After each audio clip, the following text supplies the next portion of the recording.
Salam, salam, outsider, le débrief il commence maintenant.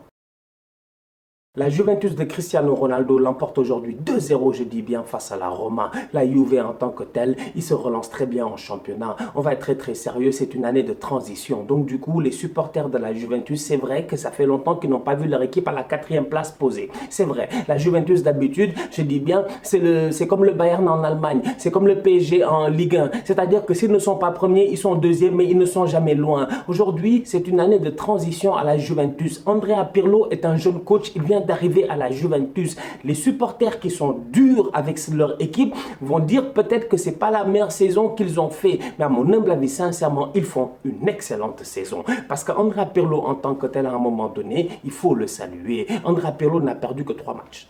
Face à que 3 matchs. Face à 3 top équipes. Il a perdu face au Barça cette saison en Ligue des Champions. Il a perdu face à la Fiorentina. Il a perdu face à l'Inter. Et si je ne me trompe pas, il y a quelques jours, en Coppa Italia, il a tapé l'Inter. Donc aujourd'hui, on va être très sérieux quand même. Andrea Pirlo n'a que 3 défaites. Oui, il a des matchs nuls, 6 en championnat. Mais n'empêche que aujourd'hui, si tu regardes, ils sont sur une superbe lancée. Ça fait 6 ou 7 victoires d'affilée.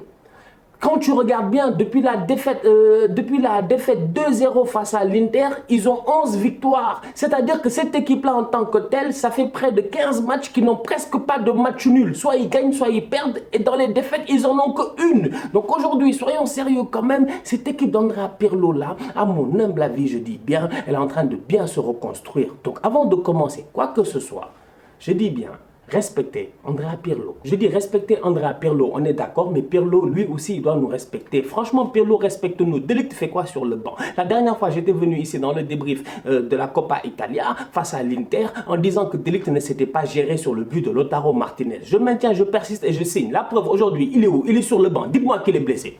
Dites-moi qu'il est blessé. Franchement, dites-moi qu'il est blessé. Quand même, soyons sérieux. Il me ramène Bonucci et Chiellini. Ils n'ont pas eu de problème aujourd'hui parce que la Roma, en tant que telle, il joue avec un Mkhitaryan qui bouge partout, qui est excellent, qui est très dangereux, qui est superbe cette saison avec 9 buts, je pense, et 8 passes décisives. Donc, du coup, Mkhitaryan, il n'y a rien à dire. Il est au top de sa forme. Le problème, il est simple, c'est le boy à côté, c'est Borja Mayoral. Borja Mayoral, on l'a connu en Liga, le boy du Real. Ok, mais aujourd'hui, il a été léger. Donc, en face de Chiellini et de Bonucci, les deux ensemble, ils ont fait la paire, ils étaient sereins, ils étaient posés, ils ont mis le boy dans leur poche. Donc aujourd'hui quand même, je me dis, la Juve défensivement, ils n'ont pas vraiment galéré. Ils ont plutôt galéré en fin de match quand il y a eu un point de fixation offensif qui est rentré. Ça, c'était qui? C'était Edin Dzeko. À ce moment-là, ils ont commencé un peu à galérer parce que quand Edin Dzeko, il arrive à s'intercaler entre Chiellini et Bonucci et que derrière, tu as Carles Perez, l'ancien du Barça, qui a fait une bonne rentrée aujourd'hui, qui court, et que tu as Mkhitaryan qui passe et tout ça, là, ça crée des problèmes. Mais Borja Mayoral n'a pas pesé en première mi-temps, ok.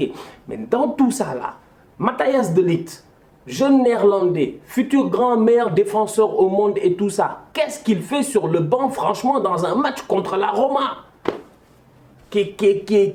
La Roma qui est 5e du championnat ou je sais pas quoi. Franchement, moi je ne comprends pas. Donc aujourd'hui, j'ai quand même une question à poser à Andrea Pirlo, c'est de dire, ok, Bonucci, il ne fait pas un mauvais match. En fin de match, il se blesse. Chiellini, il ne fait pas un mauvais match. Il n'y a aucun problème. Mais De Ligt, c'est lui le futur. Et De Ligt, quoi qu'il arrive, il doit être titulaire. À moins qu'il soit blessé. Et là, aujourd'hui, je n'ai pas compris. Où est Matthijs de Ligt? Cristiano Ronaldo a claqué son but, c'est un top player. Franchement, c'est un top player, 36 ans. Et ce qui est intéressant, c'est que le gars, depuis qu'il a 30 ans, je dis bien, il a claqué 300 buts. Il a claqué 300 buts. Entre 30 ans et 36 ans, il a claqué 300 buts. C'est-à-dire que le mec, quand les gens sont sur un déclin, c'est là où lui, il est sur un ascendant. Mais Cristiano Ronaldo n'a pas de temps à perdre. C'est un top player, c'est un grand joueur de football, je vous dis bien. Son seul défaut, en fait, c'est qu'il ne marque pas assez de coups francs. C'est ça son problème. C'est qu'il n'a pas mis... Il a mis un coup franc depuis 2018. En fait, c'est ça. C'est ça son problème. C'est qu'il ne marque pas assez de coups francs aujourd'hui. Mais Ronaldo, à part ça, quel défaut? Il n'a aucun. Aujourd'hui, il arrive face à la Roma, encore une fois, très intelligent. Cristiano Ronaldo dans le 4-4-2, je dis bien en première mi-temps de Andrea Pirlo. Cristiano Ronaldo, c'est pas lui le point de fixation, c'est Morata le point de fixation. Ronaldo tourne autour de Morata. En deuxième mi-temps, quand Kulusevski rentre, c'est Kulusevski, je dis bien, qui se met à tourner autour de Ronaldo et Ronaldo est un point de fixation. Cristiano Ronaldo aujourd'hui dans la gestion d'Andrea Pirlo, c'est une très bonne gestion. Franchement, il gère ça très bien.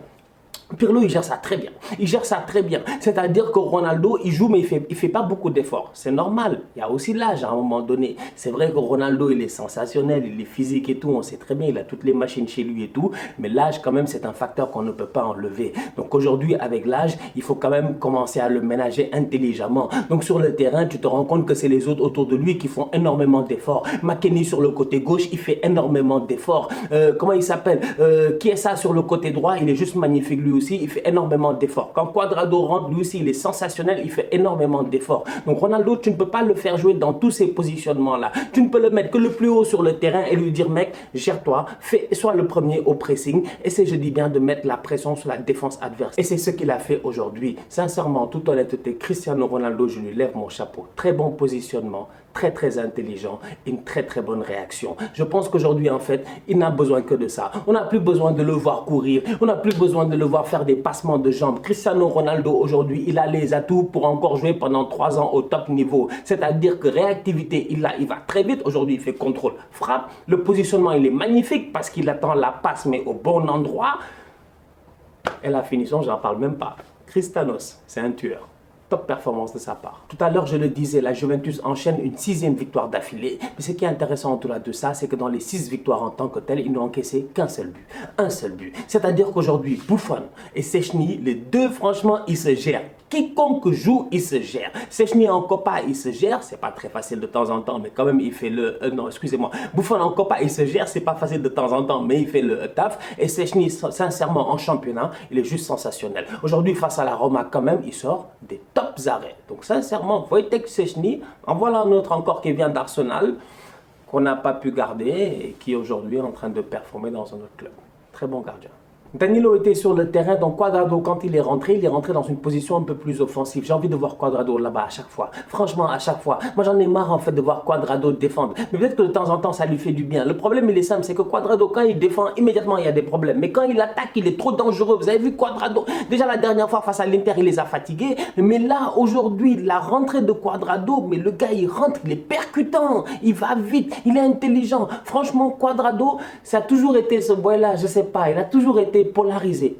Il a toujours été polarisé. Soit c'est positif, soit c'est négatif, mais toujours on a quelque chose à dire sur le match de Cuadrado. Mais ces temps-ci, sincèrement, il n'y a que du positif à dire sur Cuadrado. Continue sur tes bonnes performances, en toute honnêteté, ça fait du bien à la Juve. Le petit McKennie, j'aimerais en parler parce que sa performance aujourd'hui face au Roma, elle a été excellente, mais au-delà de cela, ce petit-là, moi, il me plaît bien. Franchement, il me plaît bien. Pourquoi il me plaît bien? Parce que c'est un couteau suisse, il peut jouer partout. Et je vous l'ai déjà dit ici, il me rappelle Arturo Vidal quand Arturo Vidal était plus jeune. Les gars, peut-être qu'ils se rappellent que de Vidal au Barça. C'est pas ça, hein, Vidal. Vidal, c'est un bandit. Vidal, c'est un grand joueur. Hein. Vidal, c'est un très grand joueur. Et Arturo Vidal, on se rappelle très bien, quand il était à la Juve, il a joué là-bas tous les postes. Il y a des matchs de la Juve en 2011. Vidal, il joue défenseur central, si je ne me trompe pas. Il y a des matchs où Vidal, il a joué attaquant avec Llorente. Il y a des matchs où Vidal, il a joué milieu de terrain. Vidal, il a joué tous les postes. Aujourd'hui, McKennie, sincèrement, c'est ce genre de vibe-là qu'il me donne. C'est un gros bébé, il est solide, il est intelligent, il joue bien au football. Et en plus de ça, aujourd'hui,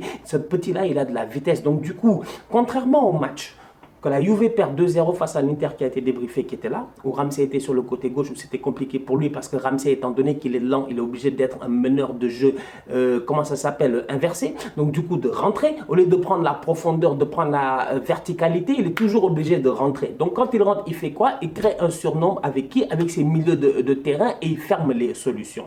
McKennie, c'est pas ça. C'est pas ça, McKennie. C'est-à-dire que McKennie, il reste à son poste. S'il peut monter, il monte. S'il ne peut pas monter, il reste à son poste. Et c'est ça que j'aime avec McKennie. C'est-à-dire pas de dépassement de fonction, un boy très discipliné. Et comme je dis encore une fois, très talentueux, avec une grosse marge de progression. Attention à lui. La famille, on se capte très bientôt pour un nouveau débrief. D'ici là, on continue à liker, on continue à partager. On s'abonne, on s'abonne, on s'abonne. On est ensemble, on reste en santé. Tous outsiders.